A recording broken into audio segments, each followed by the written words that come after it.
Winter is right around the corner, and I am terrified of what may happen this time. I know it's been over 10 years since the incident that turned my life upside down, but I can't seem to forget it. My friends and I were just regular teenagers trying to have fun when we set out on a trip that day. We didn't tell our parents about it because we knew they wouldn't let us go that far, especially not during the winter. If only we had known a blizzard was coming our way. If only I knew for sure that my mom wasn't kidding about the blizzard. I should have listened to her. I thought she had something against fun and exploration, but now I know better. Our parents were only trying to protect us. If we listened, we wouldn't have had to face the terrors of this dark world.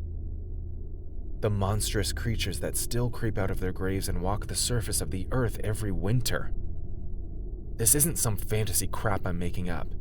This is my story. My nightmare. It all started in my senior year in high school. I was 17 years old and having the best year of my life, or so I thought. I had a clique of friends that loved me to death. We were inseparable, so much so that we were hoping to get accepted into the same college after high school. Everyone else in school probably saw us as a bunch of shy weirdos, but we were far from that, and we felt the need to prove ourselves to the entire school. That was what birthed Mark's idea. His parents had a cabin that they had not visited in years, a few miles away from town, and he wanted us to go there and have fun. An adventure of a lifetime, he called it. The rest of us were nervous at first, but we decided to go for it. What did we have to lose? I only wish I could warn my past self, tell myself I was about to walk into a trap, but I was naive. I wanted to have fun.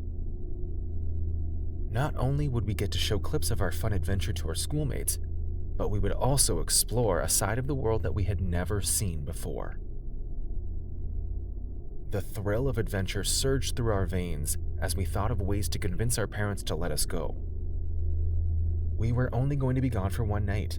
What could possibly go wrong in a night, right? As the days drew nearer, we got busy with setting our plans in motion. However, getting a vehicle was a huge problem. If we drove our parents' cars, they would definitely notice. So we spoke to one of the popular guys in school, Jimmy. Jimmy was known for hosting tons of parties, and for some reason, everyone wanted to be his friend. He agreed to lend us his car and called us cool. Wow, that was definitely the highlight of our whole year. We couldn't wait to hear what the other students would say about us when we got back. We would finally be the cool kids everyone wants to be friends with. Of all the lies we came up with, a sleepover, boys' night of some sort, was the most believable. Or so we thought. Once again, Mark agreed to take the fall for us. His parents were going on a short business trip for the weekend, and it would be the perfect time for us to go on our little adventure. An adventure that would threaten our lives. Our plan was to tell our parents that we were going for a sleepover at Mark's place. Of course, they believed us. We had gone for countless sleepovers in the past, and our families were close-knit. They didn't even suspect a thing. They didn't try reaching out to Mark's parents either. They trusted us that much. Now that I think about it, it was the lamest plan ever, and I don't know how we got away with it. Around 5 p.m. on the D-Day, Mark picked each of us up from our houses, and we all headed straight for the cabin. I came along with my camera to capture the whole thing. The journey was about 2 hours long, and we enjoyed every bit of it. As the night grew near, the air was becoming frigid, and we were so cold that our winter jackets felt like t-shirts. Snow covered the trees and houses around us, which was completely normal, but for some reason, the cold was becoming unbearable. We got to the cabin just before 8 o'clock and spent the next few minutes settling in. That was when things began to go awry. The moment we settled in, what appeared to be a winter storm headed our way and began to terrorize the entire cabin. My parents were right after all. The blizzard was here. We scurried around to bolt the windows and place something against the wooden doors because the blizzard was knocking against it, almost like a giant that wanted to get in. It was one of the most terrifying experiences I've ever had. Our plans were ruined, but Mark would not have that. We had some tea and he assured us that the cabin will hold and everything would be fine.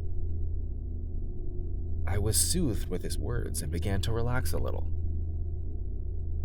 Then, from behind the cabin, I heard something strange.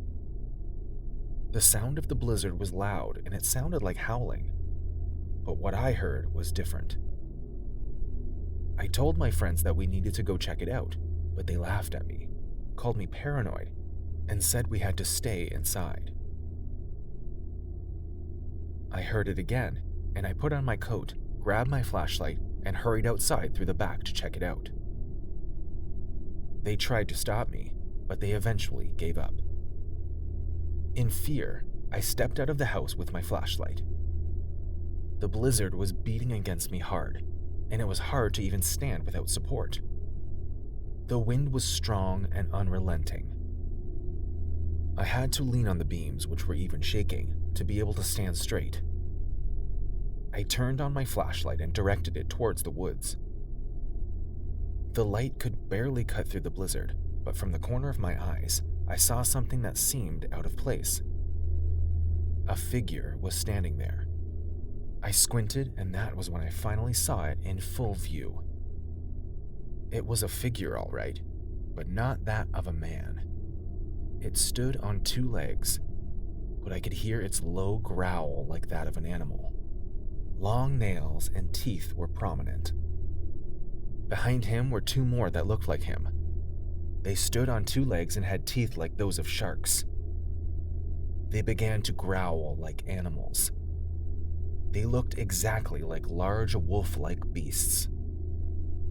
I screamed at the top of my lungs and ran for my life. What in the world was that? I burst into the house and told my friends about what I had just seen. I told them we had to get the hell out of there, but they didn't believe me. Mark and Andy continued talking like they hadn't heard a word I said. I was furious and frustrated. I didn't know what to do next. All my efforts to convince my friends fell flat. All the while, the weather was becoming more and more harsh. The wind was so strong that we could hear it howling. It was so bad that the cabin began to shake. Suddenly, we heard a knock at the back door. "They're here," I said, terrified to death. Now, we all began to panic. The knocks started getting louder and louder. Now it was sounding like someone was hitting the door very hard. I knew it. Those creatures were coming for us. They were going to kill us all. I knew it. We should have called the police. We should have called for help. Now it was too late. Fear or not, the creatures finally broke into the cabin with the blizzard rushing in through the broken door. We were forced to make a decision in this life or death situation. We decided to take our chances with the blizzard, and we all ran outside through the front door and tried to find our way to the car. We could hear their growls behind us, but we couldn't see them. The blizzard was one of the worst we had ever seen before, and the cold was so much that it hurt. We finally found the car and got in, but they pounced on the car and tried to break into the glass. We screamed, yelled for help, and tried to maneuver away from them. Looking back, I'm proud of us. We got away eventually, and even though the blizzard blocked our sight, we drove a safe distance from the cabin and then hid from the blizzard inside the car. We held each other for warmth and prayed to stay alive. By sheer willpower, we are here today, alive and well enough to share our story. Needless to say, if you see a cabin in the woods again, run.